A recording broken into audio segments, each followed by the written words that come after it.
ఫతేపూర్ నుండి మాట్లాడేది. నేనే ఉమేష్ అని అంటారు, ఫతేపూర్ వాస్తవ్యులు.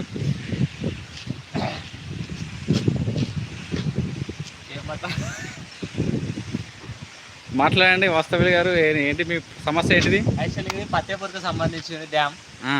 యాక్చువల్గా ఇక్కడ ఎన్నో అటువైపు కొండ ఇటువైపు కొండ మధ్యలో వచ్చేసి డ్యామ్ అనేది నిర్మించడం జరిగింది. ఇది ఫతేపూర్కు సంబంధించింది. యాక్చువల్గా గండి రామారంకు సంబంధించింది అయితే కాదు ఇది. ఓకే, ఫతేపూర్కు సంబంధించింది. ఎన్నో పంట పొలాలకు మరియు అదేవిధంగా మత్స్యకారులకు చేపలు పట్టుకునేటానికి మిగతా వాళ్ళకు కూడా చాలా మందికి ఉపయోగపడుతుంది. వరి పండించడానికి ముఖ్యంగా చూడొచ్చు మన లొకేషన్ లో ఉన్న ఆ కొండ వచ్చేసి ఫతేపూర్దే. ఆ కొండ కూడా ఫతేపూర్దే. యాక్చువల్గా ఈ చుట్టుపక్కల ఉన్న కొండలు మొత్తం ఫతేపూర్కి సంబంధించినవి. ఇది చూడొచ్చు. డ్యామ్ కూడా అంతకుముందు వచ్చేసి ఆ డ్యామ్ అనేది కొట్టుకుపోయింది వాటర్